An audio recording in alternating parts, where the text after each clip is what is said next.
नहीं रहेगी, अमन चैन का शासन होगा, जेल के अंदर माफिया होंगे, इतना सख्त प्रशासन होगा, उस वादे को हमने पूरा किया है कि नहीं पूरा किया है? दोनों हाथ में बताओ, पूरा किया है कि नहीं किया है? कोई आज गुंडाई कर रहा है क्या? कानून व्यवस्था चुस्त दुरुस्त है कि नहीं?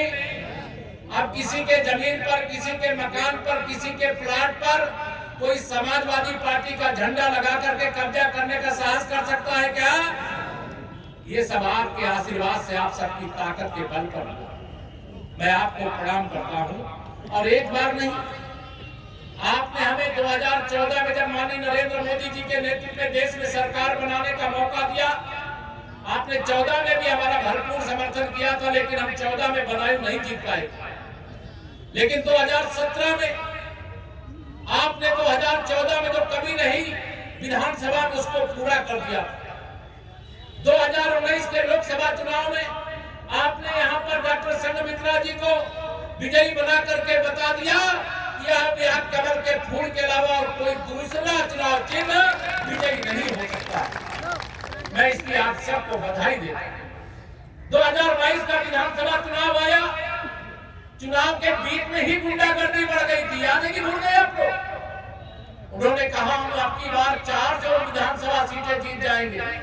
मैं यहां से कहना चाहता हूं, भारतीय जनता श्री अखिलेश यादव जी को कहना चाहता हूं, अब उत्तर प्रदेश में आप कभी मुख्यमंत्री नहीं बन सकते, बल्कि मध्य प्रदेश में श्री मोहन सिंह यादव जी मुख्यमंत्री भारतीय जनता पार्टी के बन सकते हैं। देश के अंदर माननीय नरेंद्र मोदी जी की लहर चल रही, आंधी चल रही, मैं कहूं सुनामी चल रही। और 2024 में मेरा पूरा विश्वास है, बदायूं और आंवला सहित उत्तर प्रदेश की 80 की 80 लोकसभा सीटें भारतीय जनता पार्टी जीतेगी और तीसरी बार प्रचंड बहुमत से माननीय नरेंद्र मोदी जी के नेतृत्व में सरकार बनाने का काम होगा। बताइए होगा कि नहीं? दोनों हाथ उठाकर बताइए, दोनों हाथ उठाकर बताइए, पीछे आगे सब लोग। तीसरी बार कह रहे 400 बार, आप कह रहे मोदी सरकार, दोनों का अर्थ एक ही है। लेकिन देश उत्तर प्रदेश में 80 की 80 और देश में 400 की, गरीबों का हित करने वाली, किसानों का हित रखने वाली, युवाओं का उज्जवल भविष्य बनाने वाली, महिलाओं का सशक्तिकरण करने वाली तीसरी बार प्रचंड बहुमत की मोदी सरकार बनाने का संकल्प लेकर के यहाँ से जाइएगा मेरे भाई बहन। यह 2024 का चुनाव, ये ध्यान में रखना सब लोग। 2014 में जब आपने कमल खिलाया तो शायद आपके ध्यान में ये नहीं रहा होगा कि माननीय नरेंद्र मोदी जी आएंगे तो देश में इतना बड़ा परिवर्तन आएगा। लेकिन 2014 में जब अपनी उंगली को आपने कष्ट दिया, प्रदेश में कष्ट दिया, देश के मतदाताओं ने कष्ट दिया, केवल एक कमल का बटन दबाया, 4 करोड़ गरीबों को पक्का घर बना करके देने का काम किया गया। 52 करोड़ गरीबों का बैंक में खाता खोलने का काम किया गया। 12 करोड़ से अधिक घरों में, गरीबों के घर में प्रधानमंत्री उज्ज्वला योजना से गैस का कनेक्शन देने का काम किया गया। हर गरीब के घर में शौचालय बनाने का काम किया गया। इस समय आप जिन जिन गांवों से आए होंगे आपको ध्यान में होगा, इस समय विकसित भारत संकल्प यात्रा एक चल रही है। यह विकसित भारत संकल्प यात्रा आपके गांव में किसी में पहुंची है कि नहीं पहुंची? बताओ हाथ उठा करके, पहुंची कि नहीं पहुंची? और मेरे जहां नहीं पहुंची वहां पहुंचेगी, जहां पहुंच गई है वहां आपने देखा होगा। और इस मंच से यहाँ तमाम सब अधिकारी, उनको भी मैं कहना चाहता हूँ, डबल इंजन की सरकार माननीय मोदी जी के मार्गदर्शन में चलती है। और इस सरकार, माननीय मोदी जी ने कहा है, बहुत सारे गरीब ऐसे हैं जिनको मैं घर दे चुका, बहुत सारे गरीब अभी ऐसे भी हैं जिनको मैं नहीं दे पाया। तो आने वाली तीसरी बार मोदी सरकार, यानी मोदी जी की गारंटी पक्की गारंटी होती है, गारंटी की भी गारंटी होती है। उन्होंने कहा जो बचे हैं उनको भी, जिनके पास आवास नहीं है उनको भी आवास देंगे। आवास के साथ साथ सभी जरूरी सुविधाएं देंगे। अब गरीब आदमी इस बात की चिंता न करे कि गरीबों का भविष्य अंधकार में है। अब जिन्होंने गरीबों को लूटा है उनका भविष्य अंधकार में है, जिन्होंने किसानों को लूटा है उनका भविष्य अंधकार में है। या देश की राजनीति करने वाले, देश में जब आदिवासी समाज से आने वाली एक बेटी भारत की राष्ट्रपति बनती है तो यह विरोधी दल के लोग एक ठग बंधन बनाते हैं और उस ठग बंधन के माध्यम से उनका भी अपमान करते हैं। एक किसान पुत्र उस देश के उपराष्ट्रपति के रूप में आज नेतृत्व कर रहे हैं, सदन के अंदर उनका भी अपमान किया। एक गरीब माँ बाप का बेटा जिनके पिताजी चाय की दुकान चला करके अपना परिवार पालते थे, ऐसे हमारे गरीबों के मसीहा गरीब माँ बाप के बेटे प्रधानमंत्री माननीय नरेंद्र मोदी जी का तो हर दिन अपमान करते हैं। इनको आदिवासी बर्दाश्त नहीं, किसान बर्दाश्त नहीं, गरीब माँ बाप का बेटा प्रधानमंत्री के रूप में बर्दाश्त नहीं। और यह सोचते हैं कि हम ठग बंधन बना करके 2024 में माननीय नरेंद्र मोदी जी को रोक लेंगे। मैं आप सब लोगों से पूछता हूं, बताओ क्या 2024 में सारे विरोधी एक होकर के माननीय नरेंद्र मोदी जी को प्रधानमंत्री बनने से रोक पाएंगे क्या? दोनों हाथ उठा बताइए, रोक पाएंगे क्या? मोदी जी के नेतृत्व में जब सरकार बनी तो हमने वादा किया था हम भ्रष्टाचार मुक्त भारत बनाएंगे। उत्तर प्रदेश में सरकार बनी तो हमने वादा किया था भ्रष्टाचार मुक्त उत्तर प्रदेश बनाएंगे। मैं आप सबको ये भरोसा दिलाना चाहता हूं, हमारे प्रधानमंत्री जी का स्पष्ट कहना है, न खाऊंगा न खाने दूंगा। और जिसने भी मेरे गरीबों को, मेरे किसानों को, मेरे नौजवानों के भविष्य को, मेरे बुजुर्गों के सम्मान को विकास की योजनाओं में लूटा है, जब तक एक एक पाई वसूल करके गरीब की भलाई में नहीं लगा दूंगा, चैन से नहीं बैठूंगा। यह मेरे मोदी जी का संकल्प। बताइए संकल्प सही है कि नहीं सही है? ये विरोधी लोग कहते हैं नोट क्यों बंद कर दिया। अब मोदी जी कहते हैं तुमने बेईमानी करके नोट क्यों इकट्ठा किया। अब इनके यहाँ छापा पड़ता है तो ये कहते हैं कि हमारे यहाँ छापा क्यों डाला जा रहा है। जब छापा पड़ता है तो एक एक घर से इतनी नोट की गड्डियां, इतनी सोने की सिल्लियां, इतनी चांदी की सिल्लियां, इतने बड़े बड़े कीमती भूखंडों के दस्तावेज मिल रहे हैं। तो छापा पड़ना चाहिए कि नहीं पड़ना चाहिए? पढ़ना चाहिए। कुछ लोग हाथ उठा रहे हो, सब लोग बताओ छापा पड़ना चाहिए कि नहीं पड़ना चाहिए? बेईमानों से पाई पाई वसूल करके गरीब की और देश की भलाई में लगाना चाहिए कि नहीं लगाना चाहिए? आप सब भरोसा रखो, आज अगर देश के अंदर 80 करोड़ गरीबों को कोई भूखा ना रहे, 3 साल से अधिक समय से फ्री में राशन मिल रहा है। मिल रहा है कि नहीं मिल रहा? नहीं मिल रहा क्या? हाथ में उठा रहे सब लोग। मिल रहा है ना?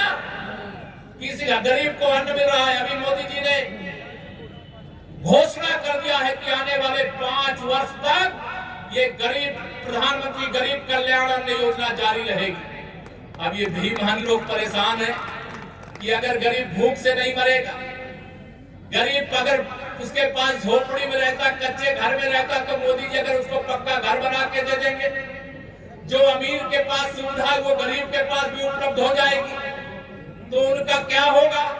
तो उनका एक ही काम होना है, 2024 में विरोधी चाहे अलग अलग लड़े, चाहे एक साथ मिल करके लड़े, उनकी जमानत जब्त कराने का काम आपको करना है या संकल्प लेकर के यहां से जाने का काम करना। 2024 का चुनाव जीता तो देश 100 साल आगे बढ़ेगा। कितने साल? 100 साल आगे बढ़ेगा। अगर माननीय नरेंद्र मोदी जी के नेतृत्व में देश में सरकार नहीं बनी होती तो क्या धारा 370 जम्मू कश्मीर से हटती क्या? दोनों हाथों उठाए बताओ, हटती क्या? अब जब हट गई तो इन कांग्रेसियों ने, इन सपाइयों ने, बसपाइयों ने मिलकर के सुप्रीम कोर्ट में मुकदमा कर दिया कि हम धारा 370 ये फिर लाना चाहते थे। लेकिन मैं सर्वोच्च न्यायालय के आदेश का स्वागत करता हूं। देश की सरकार ने जो फैसला किया उस फैसले पर मोहर लगाई। अब 370 कभी वापस नहीं आएगी और जैसे बदायूं में तिरंगा फहराता है वैसे जम्मू कश्मीर के भी हर घर में तिरंगा फहराने का काम हो रहा है। अच्छा है कि नहीं? खुश हो कि नहीं खुश हो? अब अयोध्या में भगवान श्री राम की जन्मभूमि पर भव्य मंदिर का निर्माण हुआ। मैं दावे से कहता हूं पूरे देश के अंदर नहीं, पूरी दुनिया के अंदर कोई भी ऐसा मंदिर, कोई भी ऐसा धार्मिक स्थल नहीं बना होगा जिसमें पूरे देश के लोगों का योगदान हो।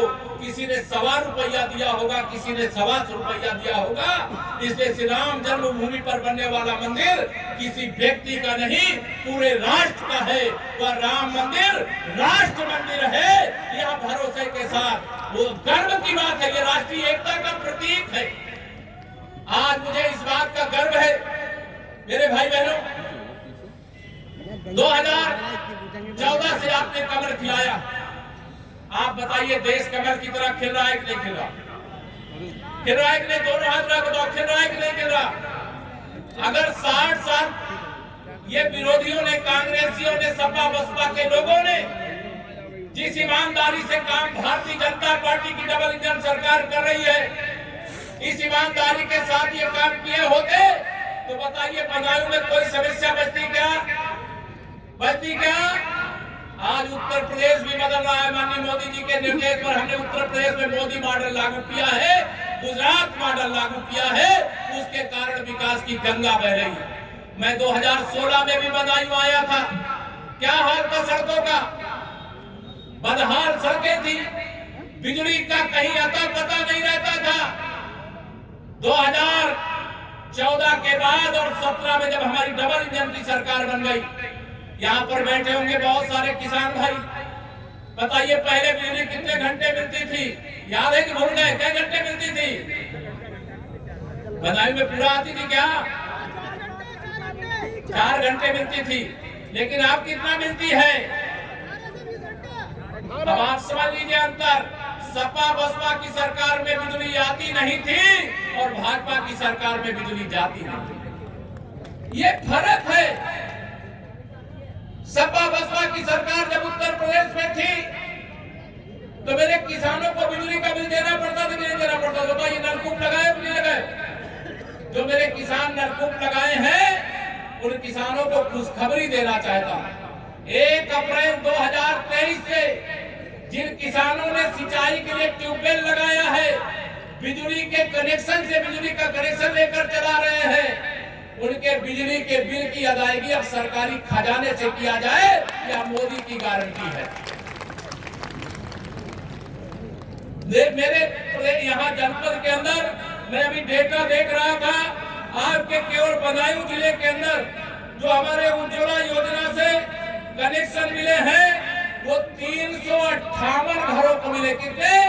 3,58,000 से अधिक लोगों को मिले। अब हमारे प्रधानमंत्री जी ने कहा जिनको गैस का कनेक्शन उज्ज्वला योजना से दिया गया है वो गरीब हैं और उन गरीबों के पास हो सकता है सिलेंडर में गैस भराने का पैसा न हो। तो हम लोगों ने पूछा आदेश क्या है आपका? उन्होंने कहा जो हमारे 3,58,000 से अधिक उज्ज्वला योजना के कनेक्शन धारक हैं उनको एक गैस का सिलेंडर दीपावली पे भराने का पैसा और एक गैस का सिलेंडर होली पर भराने का पैसा सरकारी खजाने से देने का काम किया जाए। दीपावली का पैसा हमने जारी कर दिया है। जिन्हें उज्ज्वला योजना का कनेक्शन है अपनी गैस एजेंसी में जाकर के संपर्क कर लीजिए, उनको उसका पैसा एक दीपावली वाले कनेक्शन का पैसा मिल जाएगा। जब होली आएगी तो एक फिर गैस का सिलेंडर आपको उसमें गैस भराने का काम सरकारी खजाने से किया जाएगा। ये मोदी की गारंटी है।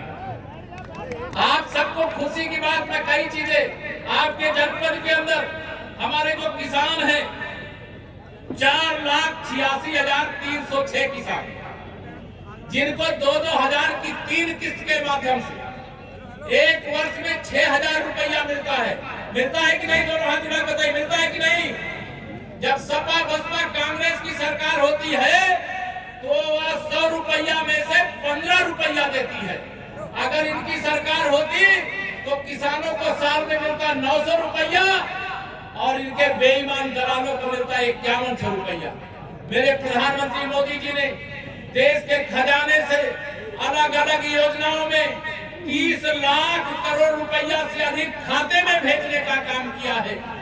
मैं आप सबको यह गर्वपूर्वक बता सकता हूं कि देश में 52 करोड़ जनधन के खाते खोल करके माननीय प्रधानमंत्री जी ने कहा ये भ्रष्टाचार की बीमारी है, जो महामारी है, इसे हम सदा के लिए खत्म करने का काम करेंगे। और आपके खाते में पूरा 6,000 आता है कि नहीं आता? जो हाथ में बताइए, आता है कि नहीं आता है?